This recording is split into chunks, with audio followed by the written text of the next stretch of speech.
Hello, everybody. Welcome to the Real Sports Scope on this 18th day of June. Got the Mad New Yorker backstage. The New York Knicks celebrate their championship today in the Big Apple there with the parade. And I asked the Mad New Yorker his thoughts on that championship. Where would a guy like Jalen Brunson rank in the as far as the all-time Knicks and perhaps all-time New York players? Also, can this team repeat, folks? We'll talk about that. Brandon Sorsby decided to go with all the hassle, end up declaring for the NFL supplemental draft. And Joe Burrow said this is his most talented team since the LSU Tigers. We'll talk about that. Of course, World Cup update, give you my thoughts. Ask the New Yorker, Matt New Yorker, what his thoughts are as well. Stand by. We'll take our first and only break. We'll hit the ground running here on the Real Sports Scope. Hello, Sports Scope followers. The program has seen tremendous growth since going 5 days a week. I just wanted to thank everybody for your cash contributions and sharing the program with friends and families. Just a reminder, if you want to contribute to the program, go to the Cash App, the cash sign, and Sports Scope. There are other ways to contribute to the program listed at the bottom of the screen. If you want to advertise on the program, go to sports, that is sports with an S, another S, scope, SKOPE, at gmail.com, just like it's listed at the bottom of the screen. Thank you and enjoy the program. All righty, then we're back here live on All In. And also, second round of applause for the New York Knicks winning the championship.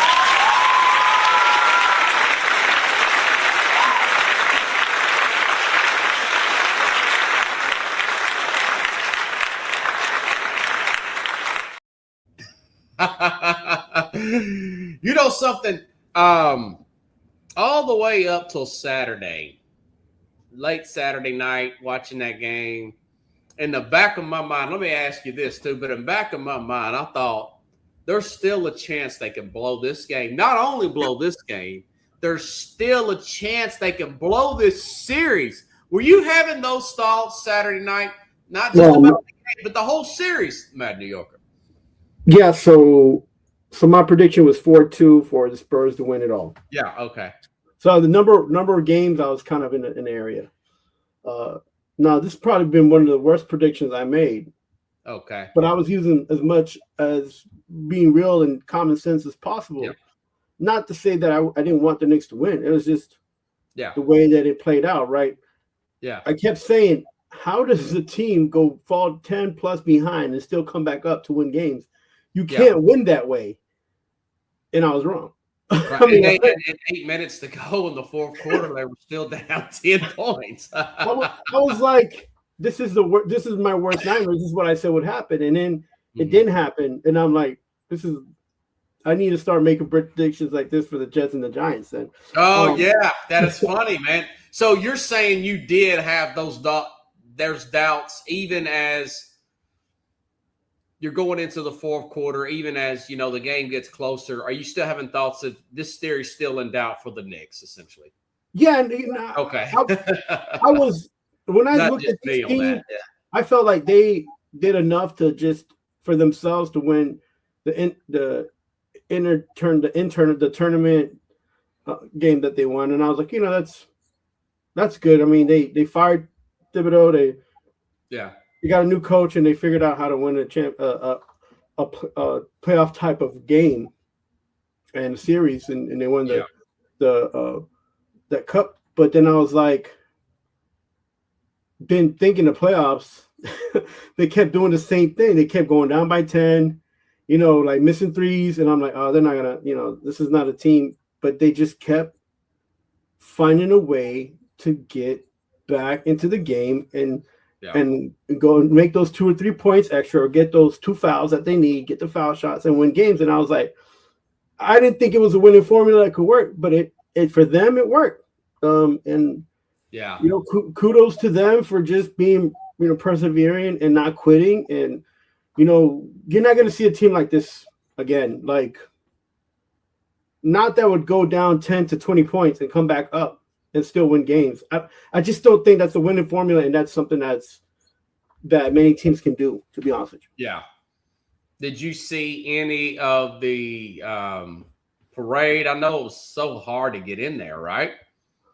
So I was in my head, and I told my wife, like, I'm thinking about maybe going to parade, but then, I'm an older person. I'm like, I don't know if I want to deal with shenanigans of people, and and what can happen. And so I'm turning on, like, I'm watching the parade, and I turn to the news, to see what's going on, to see what else, if they have anything on the parade. And they said there was like almost 2,500 people that got sectioned off because they was no room for them to be at the parade. And I'm just max thinking, capacity. Yeah, and I'm thinking, and then this lady's like, we can't be having this.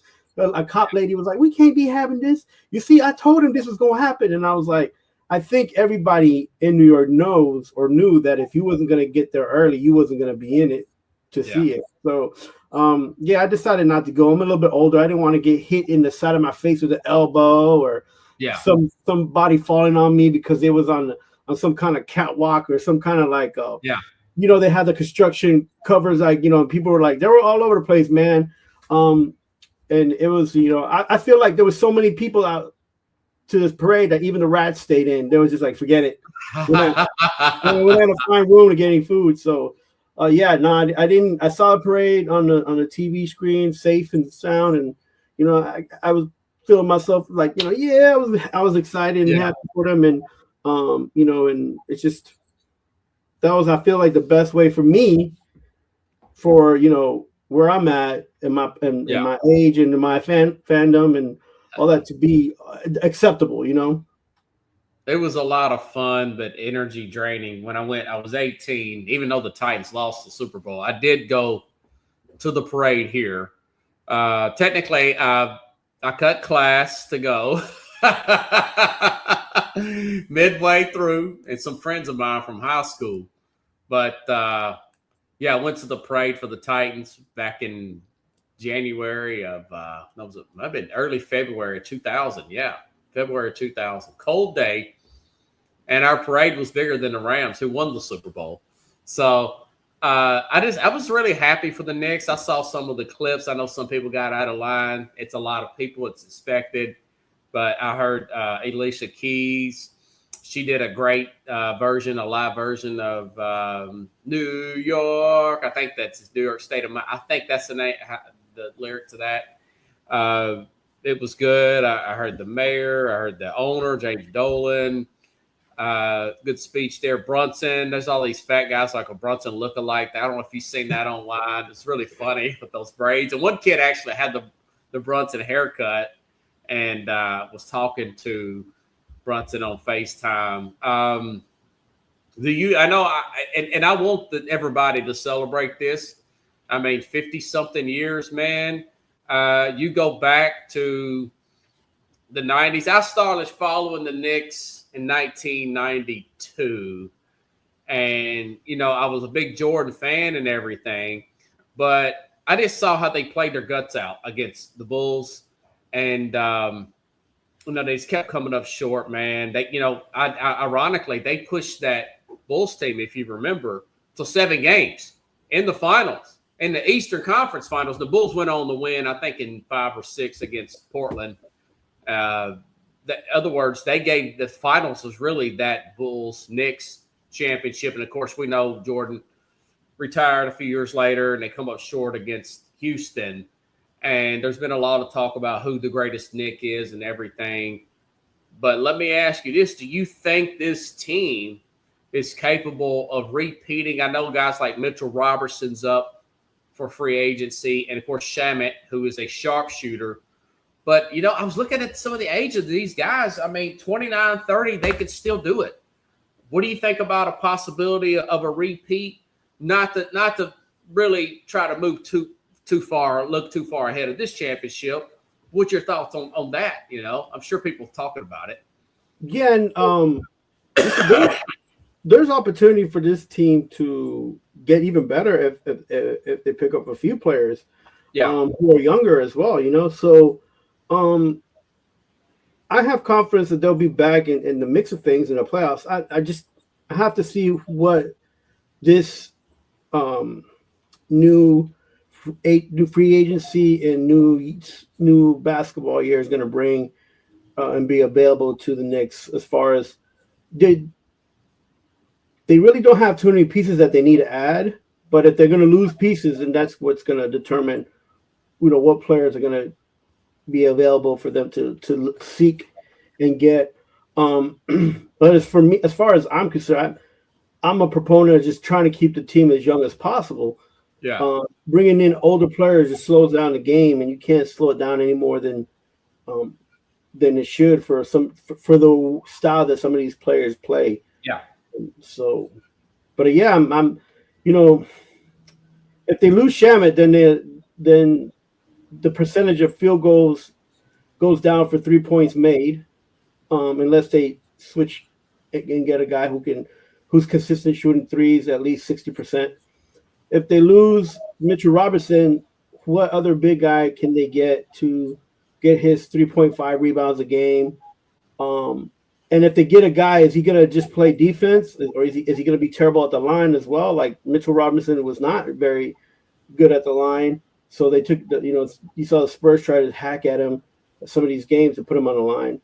And then I think also Deuce might be up for renew on his contract. Okay. So you're talking about three key components of what we call their depth, their pieces, but then it's not always easy to replace. Just because you replace them don't mean that the team will be the same. So yeah, that's I think we've had 8 different winners now, 8 years in a row. So right. Recent history is not on the side of the Knicks. The Spurs will be back. Don't you think the Spurs? I mean, as young as they are, I wouldn't be surprised the Spurs didn't win it next year, right? Yeah. Now look, that division that conference is going to be different too. You have Dallas with this kid. Everybody's hoping that he's going to be good. Flag, yeah, that might be a few years though. Nobody knows yet who they're going to surround him with to make that team better and try to be competitive. And then, they got that whole division. The Western side is going to be different. Golden State's going to be different, right? So, So is Sacramento. Sacramento. Well, they're rebuilding. Yeah, and then you got Portland still, and you got that whole West is going to be Denver. I don't know. Is Denver going to blow that team up? Of course. Are they going to blow that team up, or are they going to strengthen, make it stronger? I don't know. Those questions will be answered here shortly. The draft will be next week. Right. That'll be one of the topics I'm sure we'll get into next Thursday. I think the draft's Tuesday. So, or maybe, I think the draft may be a week from tonight. Hold on, let me double check. I know it's next week. So it's never a dull moment, right? In the sports world, man. But I mean, the draft will be next week. It ain't came up yet, but yeah, that's a lot of this stuff's going to happen. Giannis will get moved. There'll be draft picks moved. It's going to be interesting to see how that plays out because there's going to be draft picks moved for a guy like Giannis. I'm sure Giannis is going to be moved. I'm almost guarantee it. It'll be Tuesday. Yes. So we'll definitely be able to get be able to establish a show talking about this draft, which is supposed to be the best. Some have said in 30 years, most talented draft in 30 years. So that's interesting. And I was looking at some of the ages of the players. The core guys here are, Brunson will be 30. Towns will be 31, still in their prime. OG Anunoby, 29. Josh Hart, 31. Bridges, 31. So they're still in their prime ages where they're still have the athletic ability, and we already know they got the smarts there. I wouldn't be surprised. At least they get back to the finals. It would be really special if they can go back to back, man. and they don't Yeah. look like a flash in the pan, which I don't think they ever flash. Right. No, and the fans, forget it. The fans are behind them no matter what happens. Oh, yeah. So this one will never be forgotten. There'll be documentaries. Ben Stiller's involved in a documentary, folks. Yeah. I read that. Did you hear about that? Yeah, and also not just that, but Spike Lee worked on something. Spike Lee's going to do something. And then they're talking about some of these guys who supported the team rings, for supporting the team. I'm like, whatever they want, they can have it at that when they're at that point, But regular fans, fans like us, we just gotta appreciate the moment, and we get our tees, we get our hats, and then we I'm glad to see him get over the hump, man. 50. Yeah, it was just strange because they literally put themselves behind the 8-ball to climb their way back up and and get over the hump. It's incredible. It was incredible watching this team and the teams that they played, and definitely a good season for sure. Yeah, 3 losses in the playoff, and something. I want to say they're the first team to win the cup and the championship in the same year. Now I think that cup has been 3 or 4 years old. It's a new, but still, they were the unanimous heavyweight champions of the 2025-2026 seasons. No team has ever that started off as a 3 seed or lower had a better record in the playoffs than this New York Knicks team. That Rockets team was a 5 seed in '94, won the championship. They had like 5 or 6 losses in the playoff that year. So this is one of the best teams in playoff history. Now, there's other teams that had 1 and 2 losses. The Lakers in 2000, the Warriors. I want to say the Bulls, but this was still a very good team, especially for a 3 seed per se. One of the better playoff runs ever. Yeah, and as much of a fan, and I appreciate this, I'm not gonna look away from this was a hard fought series. Yeah, all the games were close. It's not that the Knicks airtight games, 1 tip in, 1 game. It's just like I said, it's been an incredible season. It was nice to watch. It was very competitive, and to hear a Knicks fan be like, "Yeah, we got blah blah blah," like, bro, you need to calm down. Like, you got we almost lost 2 games. Like, I don't know what games you were watching, but we wasn't blowing nobody out. We was, we saw the Cavs had you beat in that game 1. I mean, hey, but you know what? You got to play to the end. You got to play to the whistle. Yeah, you got to play. But it's like it's almost like when people try to forget the fact that the Pacers had the Bulls number in 2 games. Yeah, the Bulls, they only had lost those 2 games one by a foul shot and the other one by a 3-point. And to say that the Bulls wrecked the Pacers is a terrible. What year are you talking about? That playoff team was 94, 93, okay. 93, something like that. It wasn't like then the Bulls went and won 2 games in a row and then finished the series. That's different, but the ones in '98 were airtight with Smits when he was leading. Of course, obviously Reggie Miller. Yeah, Jordan was getting older, and that was Jordan guaranteed. He said, "Listen, I don't make guarantees. I don't make guarantees. My wife, I guarantee they ain't gonna win Game 7. I guarantee that." And of course, they didn't. I remember the quote. I remember the press conference, man. But this team was put together with this Leon Rose, who's a former agent, kind of like Rob Pelinka with the Lakers, who's had some success. Kudos to him through trades and, of course, free agency. The greatest free agent, Jalen Brunson. You look at guys like him, guys like Sam Presti. My take on Monday morning was, listen, this is a general manager. This is like 80% general manager, 20% coaching. Not to take away anything Mike Brown done. He was the last little piece of the pie there. He was the last little cherry on top that put him over the top with his adjustments there. But how much do you think this is a personnel league versus a coaches league? Now, I think it's really swayed in favor of personnel and general manager roster construction. Yeah, and I think the pendulum swung when the opportunity was available to Rose to bring the Villanova kids together, Yes.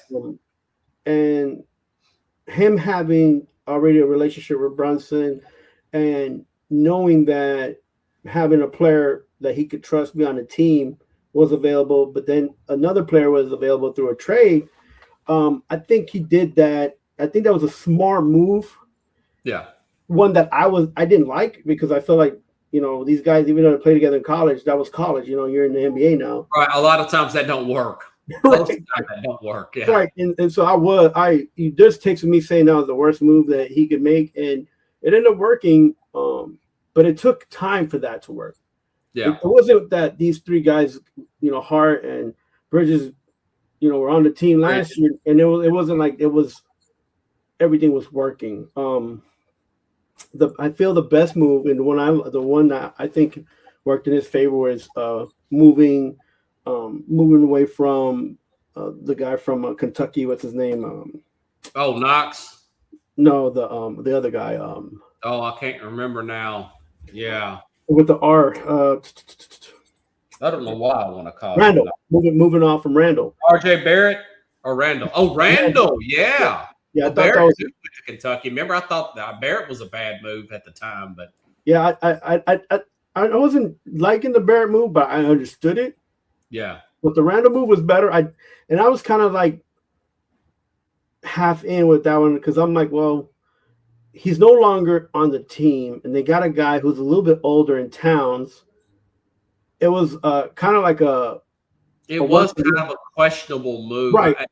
It was one I thought that could backfire at the time. Now that you mentioned Randall, that's a good call. I'm sure Randall's kicking himself like, dang, man. Right. I mean, well, the cat move ended up working. The best thing that they did for him was threaten to trade him after last season. He was in trade talks for 3 or 4 types of moves. Money being a reason why they couldn't move him. But he ended up staying, and he wanted to stay, which was something that you hear and everything that all the time that he spoke was that I'm from New York, I want to win here. And I felt bad because some people like me and other people were saying, yo, it's time to it didn't work last year, let's move on from him. Right. They're already ready to cut ties because he's he's one of the eldest players. Yeah. So and it ended up working out for him, and he was challenged, and he rose to the challenge. And look, this team had suffered through injuries, suffered through some of these trade talks that some of these players thought they was going to leave. They brought in guys like Alvarado, who had championship experience with the prior team that he was on. They brought in they still have 4 young guys on the bench that have gained experience this year due to injuries, but they didn't end up playing in the final series.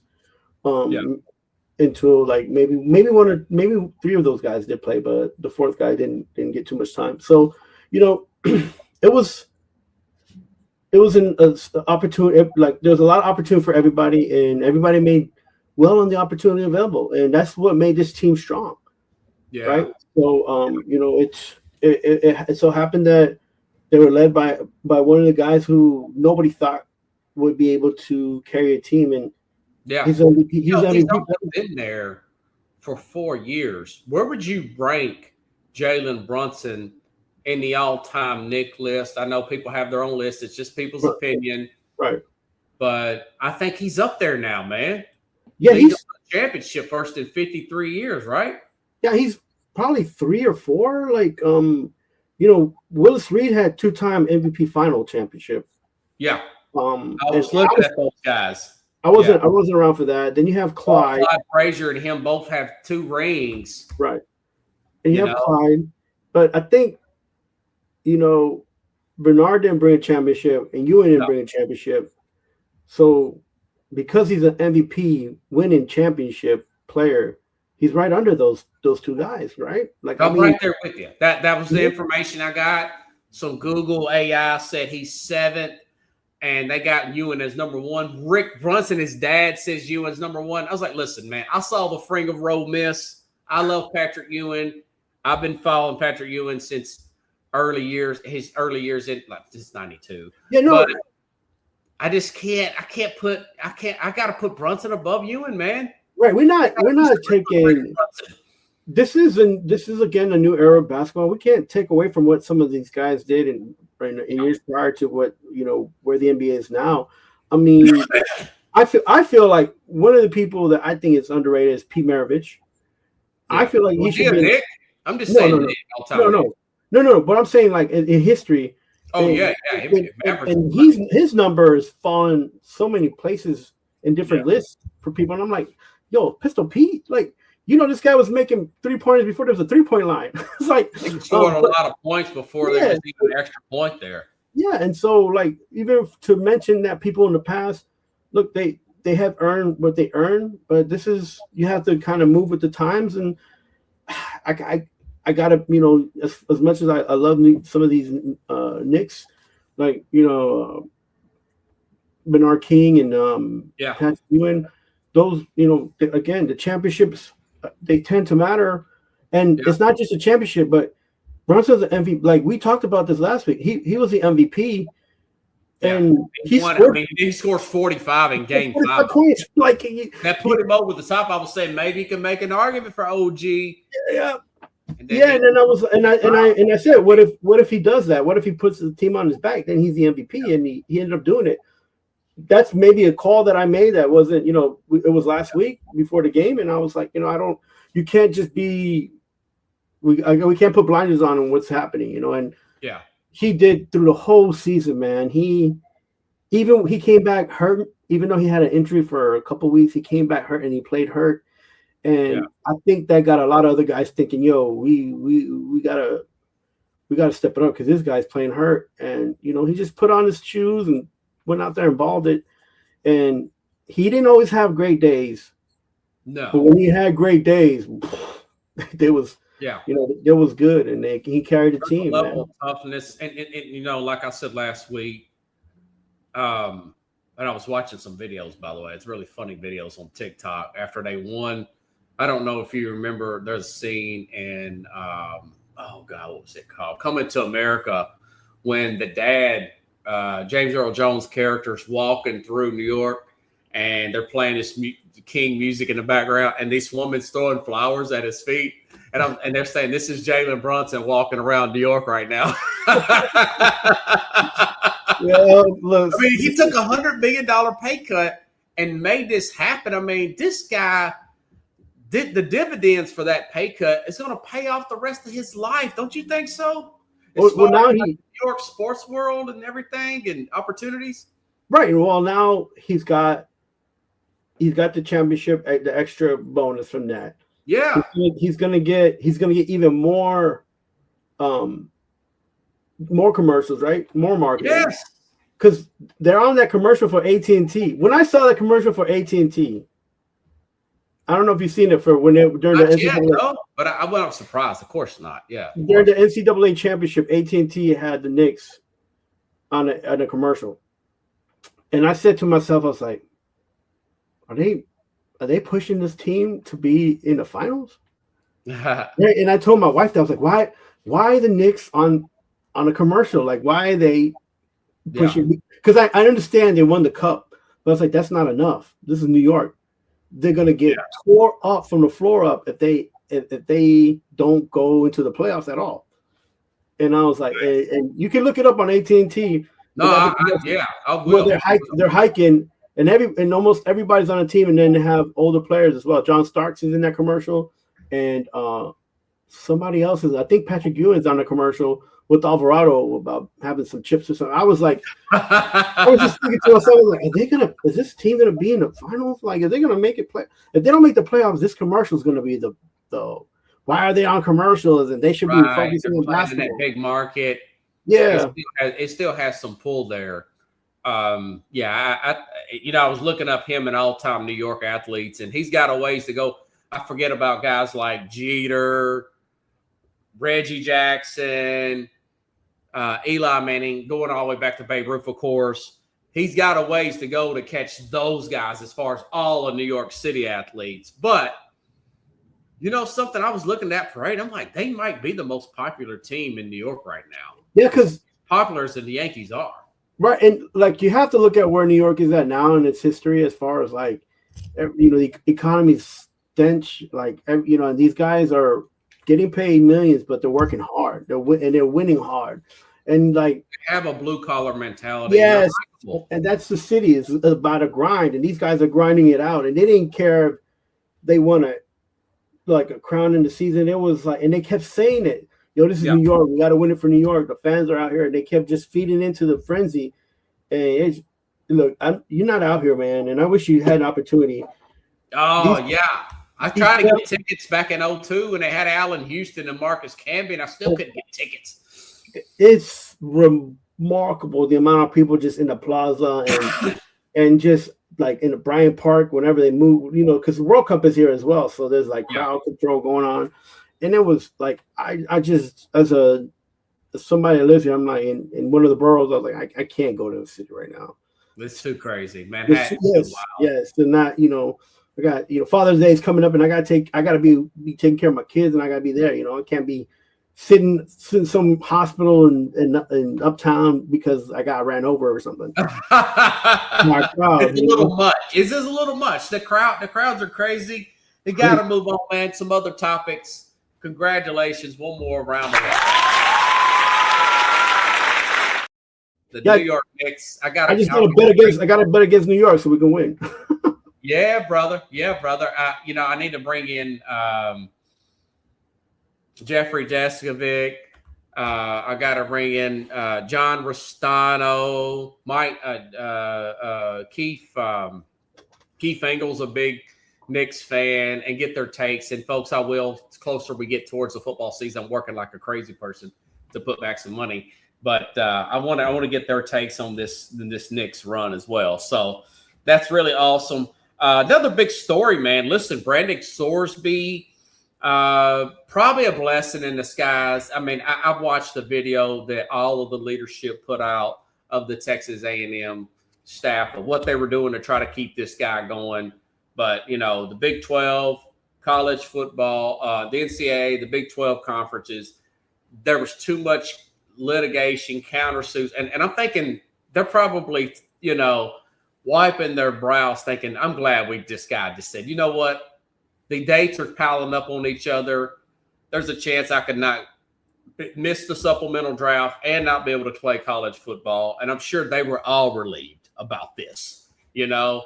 But now the question is this supplemental draft. I've got another clip, a short clip I want to play. Todd McShay talking about now they think he might be a second-round pick, but they throw out a team in there. We'll talk about it. Watch this. Every text I got back last night was second round. Really? I think it's going to be first round. If you are the Minnesota Vikings, you have Kyler Murray on a one-year deal. J.J. McCarthy doesn't seem to be the long-term answer. You are so well coached and your roster is so strong other than quarterback. You're going to be competitive, right? I don't see them picking early. I don't see them being in a position. As deep as this quarterback class is, I don't see them being in a position to get one of the guys unless they move up, right? So why not? If you're one of those teams that thinks that you're going to be one of the early second-round guys, we might get him. Oh, we got an early second round. We might get him. I'd be terrified that a Minnesota or a Detroit or a Pittsburgh. That's the one. Pittsburgh has tried so long to find their guy at quarterback. You can't wait until the second round because you got the Jets, you got the Cardinals, Pittsburgh Steelers, you know, and I never thought about you got Rodgers. Rodgers already told the world, hey, I'm done after this year, okay? You got Mike McCarthy. You look at all the players that he's coached over the years. I didn't know he coached the guys like Aaron Brooks, helped him with his stock there. You got Favre, of course. You've got Dak Prescott, Aaron Rodgers himself. And then you look at this, Will Howard, Mason Rudolph, and, of course, Drew Aller. Maybe Drew Aller, they lean into him. But Sorsby, I would cut two of those guys to bring in Sorsby. But, you know, I do say this. I'm okay with what he said about that second round grade. I've mentioned this before. These supplemental guys, a lot of them have turned into be bust, okay? They have problems coming in the league. Josh Gordon, Terrell Pryor, they have problems coming in. That the Brian Ballsworth, he was a big 80s phenom linebacker from the Oklahoma back in the day.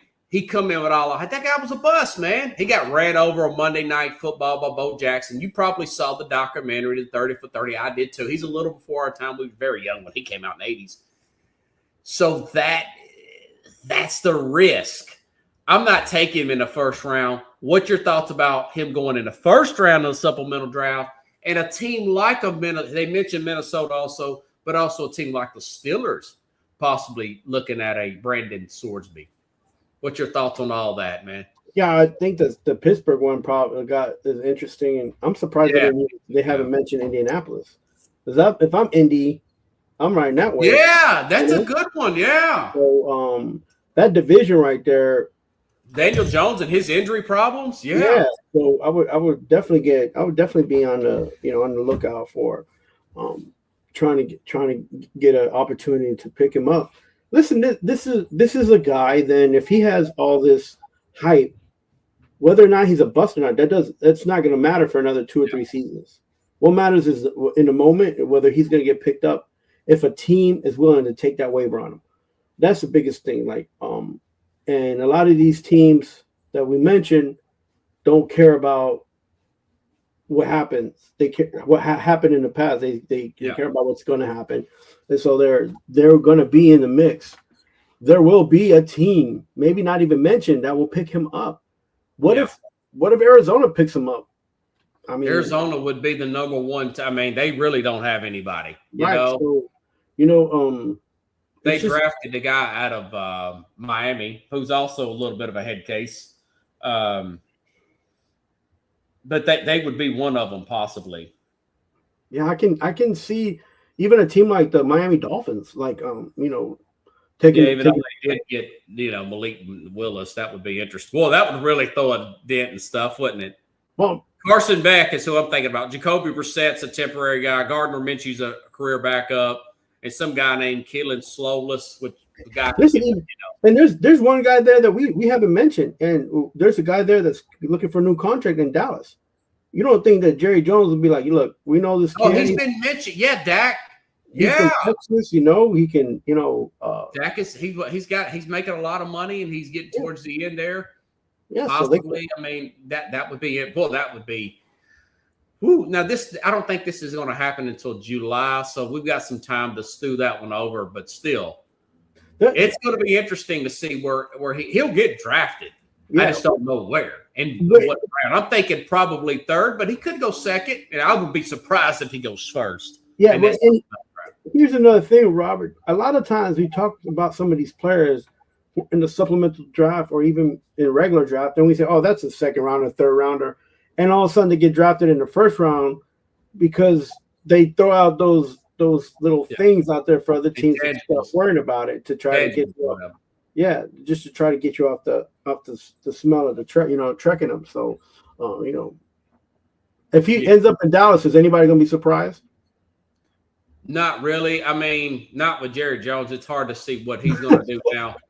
That's what I'm saying. So Chris Carter also got drafted in the supplemental draft. He's a Hall of Famer, but he had some problems. Remember, he didn't stay with the Eagles. He had some alcohol problems. That's his words, not mine. Right. And then when he went to Minnesota, life turned around, became a Hall of Famer alongside Randy Moss still. So yeah, I think the two teams for me, the way I've seen the draft, the way it passed, and the way that some of these coaches think, I feel like Indianapolis and Dallas are the two teams that'll be in a hunt to try to get Swordsby. But that's from Colts would be a good one. I didn't even think about. That's my take. Yeah, that would be interesting. Okay, I can't pinpoint a team that's going to say we're going to grab.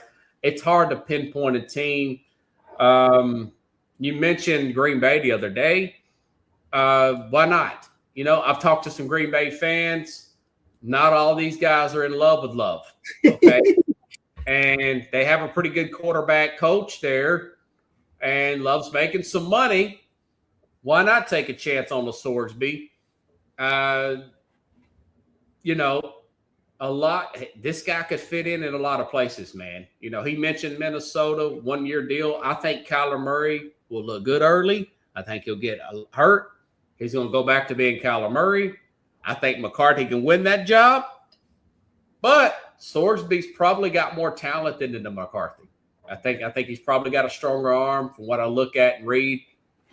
But we'll see. A lot of times, though, again, these guys that come in supplemental draft with this baggage, if he has one slip up, the NFL will wash their hands with him quickly.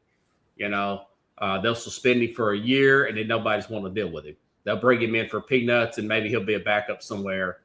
But they're not going to risk a lot of money and high pick on him. I'll be shocked if he goes first round. Right. You Jets who could very well use him. Jets have nobody. Well, you mentioned McCarthy, and I don't know if this is bad, but and nothing against him, but when I watched him in college and when I watch him in the NFL, he just and again, it's not a bad thing. He reminded me of like a Trent Dilfer or what's this guy's name from the Giants?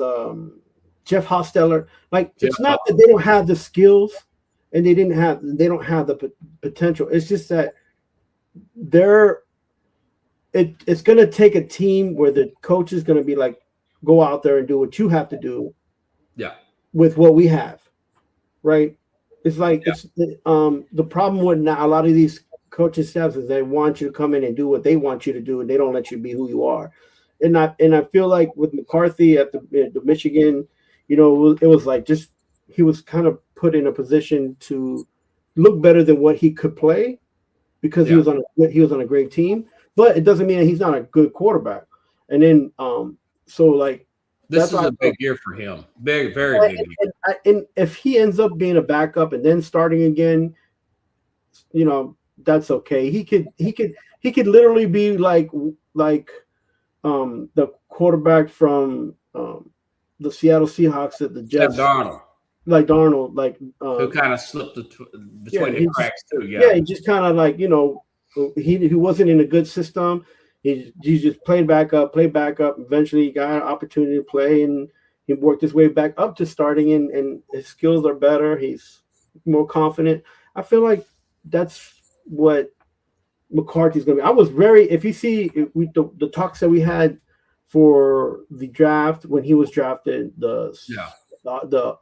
all the talks that he just didn't go that much in college. You hear me say, I don't think he's a good pick. And he ended up being a first round pick, and now he was a major reach.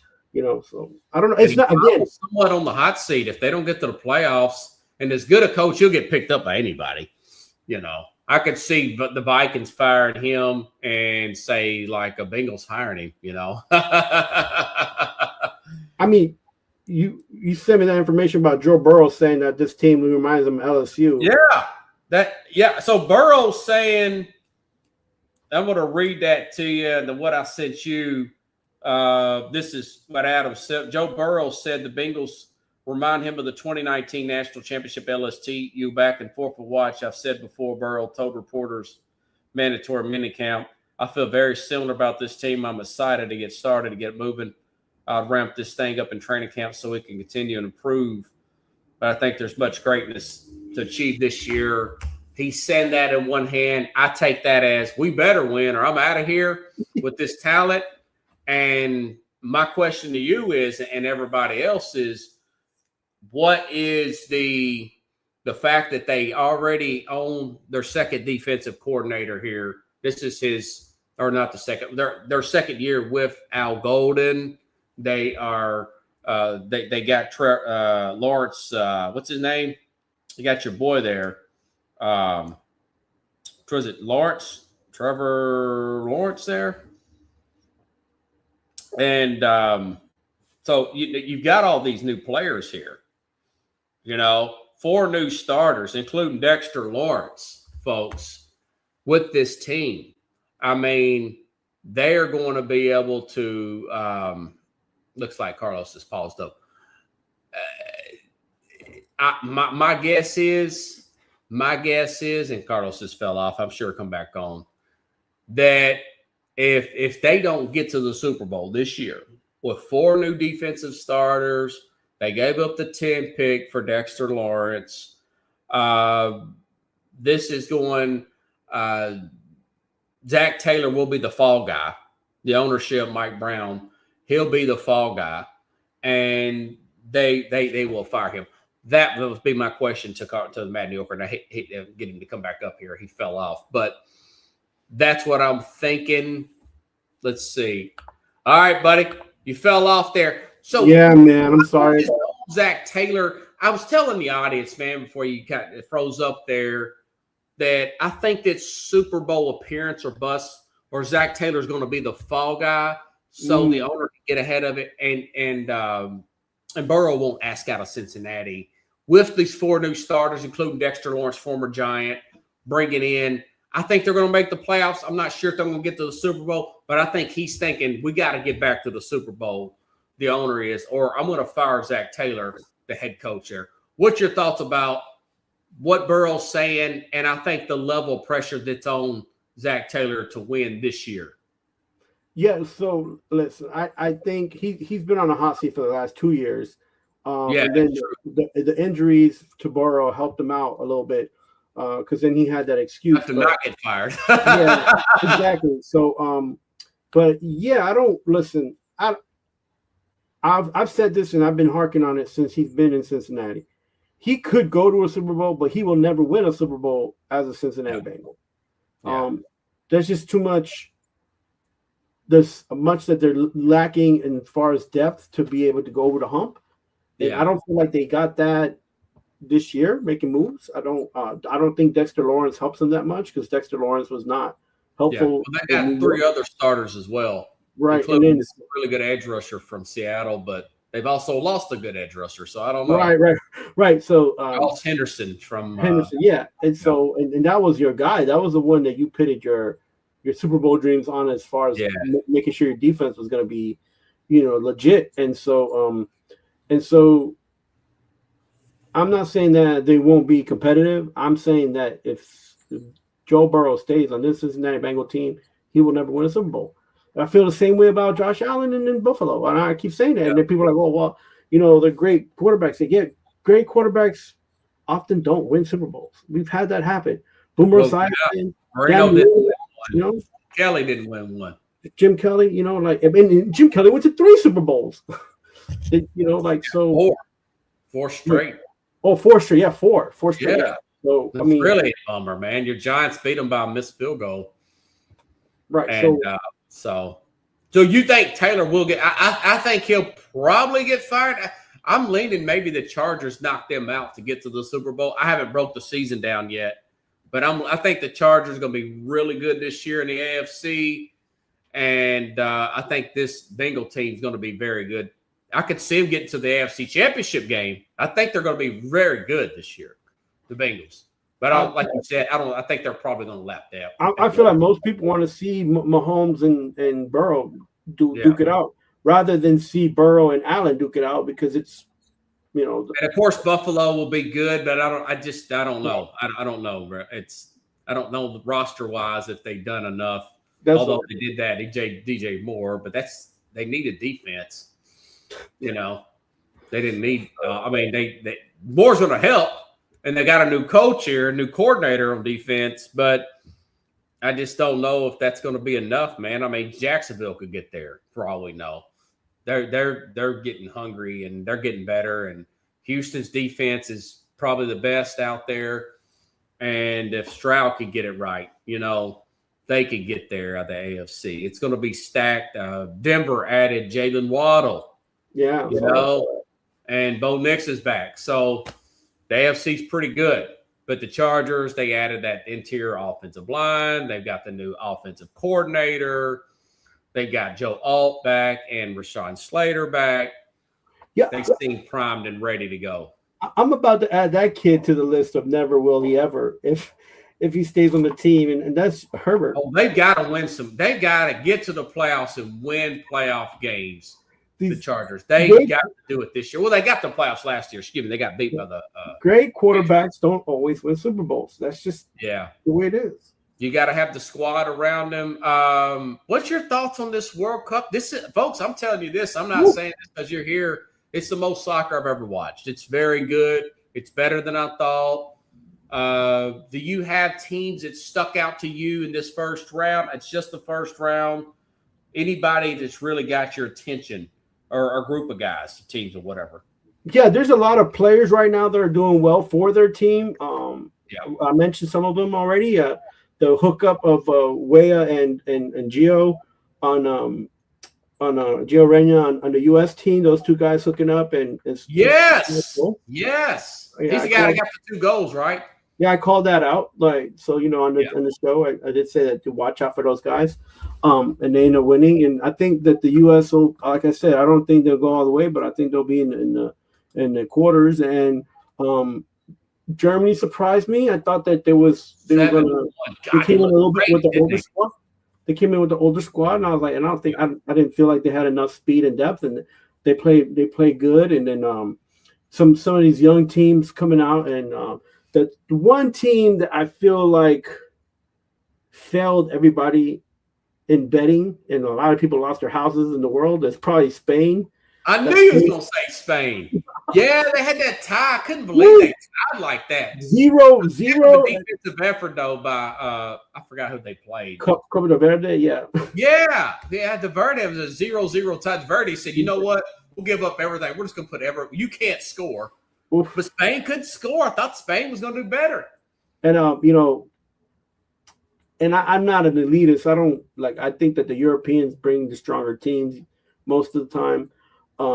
Even though there's teams like Argentina and stuff like that and Brazil, but I don't think Brazil seems a little overrated this year. I think Brazil's going to struggle this World Cup, and Argentina's going to be okay. They'll be in the quarters, but I see this being the next few matches are going to be very competitive. Look out, guys! A lot of these teams need to score to make it to the quarters or to get a tie.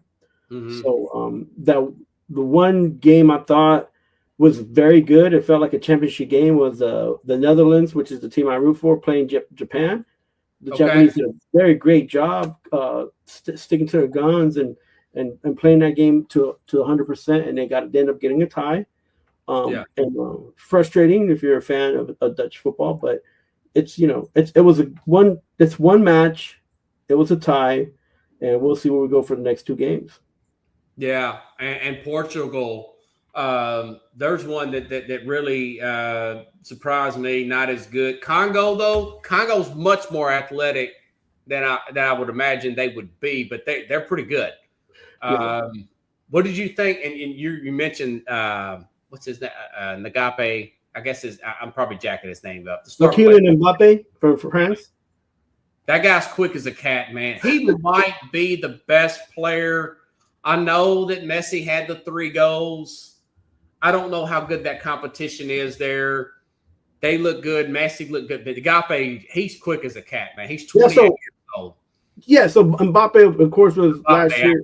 Last World Cup was, he was the bright budding star, and this year he is a star, and everybody's expecting him to do well. Listen, it's the game is growing. It's becoming more competitive, and I think sometimes we as soccer fans, we we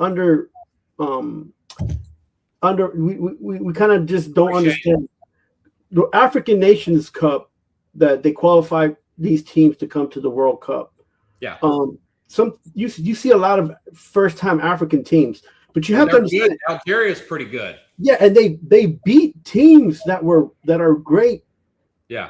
In Africa, like they beat Cameroon. These teams beat Nigeria. These 2 teams are not in. And so when people are like, well, where are they from? What are they doing? How they played their way in. My friends from Ireland are mad because Ireland did not get in this year. Right. Ireland didn't get in. Italy didn't get in. Now, again, there are European groups that they played in. Yeah.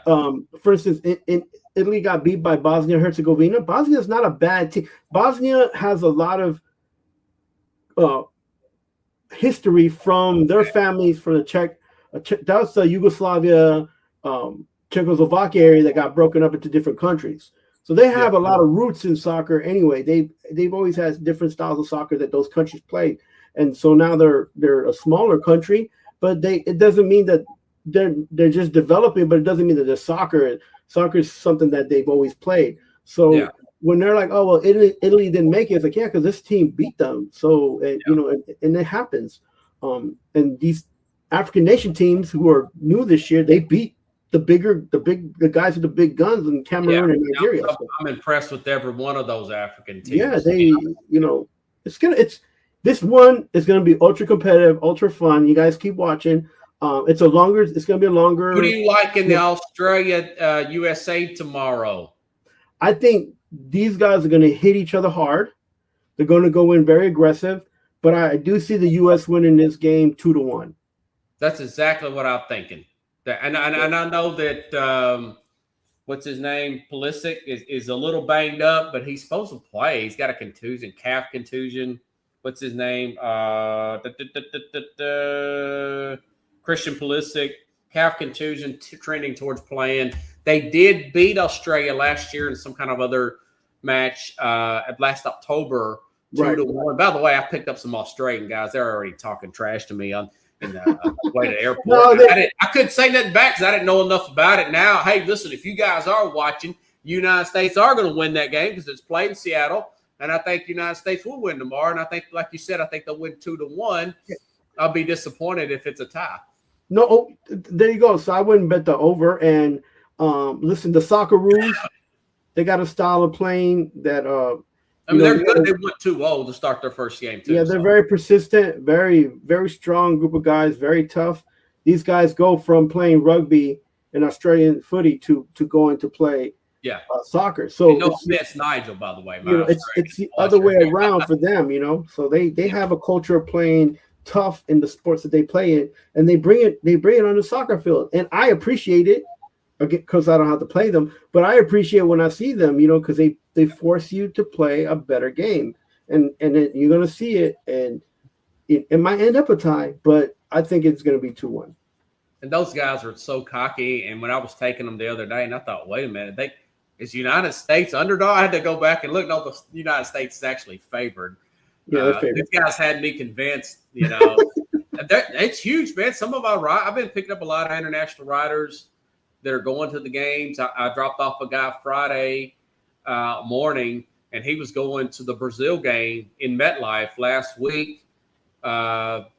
They tied. Yeah, Brazil's a little disappointing. I know it's still early in the game, but maybe they're living off legacy, I know they've got the most titles. But, and again, kudos to Messi. Getting those 3 goals like that was – well, he makes it look easy even at 38, right? Yeah, they have the team to make him not have to work as hard. They have young guys. That's a good point. That's a very good point. He have a lot of young guys. Energy like LeBron. Yeah. They got the 3 guys in the middle that can feed him the ball, and they can move it like 100 at the speed that they need to move. And he's smart enough to make sure that those guys are fast enough and keep the flow going. And then they have the 4 guys in the back that keep him, to make sure that they don't get no goals back there and help that goalkeeper keep a clean sheet. So they're not a bad team. I just think with Messi being in the mix, if he goes out, they might. It's like the LeBron thing. Did they put too much hoping that he would be on the field and not be able to play if he's not on the field? Right. That's what I feel like Argentina is like the Lakers. If Messi's not playing. That's a good analogy, man. Can they focus on the team they have and not worry about Messi? Yeah, you can see him just chilling when he don't have the ball. He's just kind of walking around like a baseball, and that's smart. He's good. He's thinking with his head, Well, so. He uses his speed when he needs to, and he uses his smarts when he needs to, and his passing ability is one of the best in the world, which has kept him where he's at. And he's a vital piece of that team, but he's so vital that I'm not sure if he's missing for any reason. If the Argentines can look forward and move forward without him. Yeah, it's interesting to see. I can't wait to this weekend. Mad New Yorker. Anything else you need to add on? How'd your kids do in the Pokemon tournament? Yeah, so they're all they both won 2 games out of 7. Nice. Okay. Yeah, so they're internationally ranked, but I'm proud of them for sticking it out. My little one played about 7.5 hours of Pokemon, and my older one, he played about close to almost 9.5 hours of Pokemon. So that's a lot of Pokemon. Yeah, so 2 different divisions. It's a big ordeal. If anybody has the opportunity of making it to NAIC, North American International Competition for Pokemon, next year it'll be in Chicago. Yeah. So when is that going to be? That's usually the June 12th weekend. That's usually the weekend, the second weekend next year. Okay. Next year. Yeah. Okay. All right. Mad New Yorker and Happy Father's Day, everybody. Enjoy your weekend. Woo! All right, buddy. Have a good one. I'll see you next week. We'll talk the NBA draft. All right, everybody. You all have a good weekend. Enjoy the World Cup. And if you like the show, share the show. If you have not subscribed, please subscribe to that YouTube channel at the Real Sports Scope YouTube channel. Have a good night, everybody.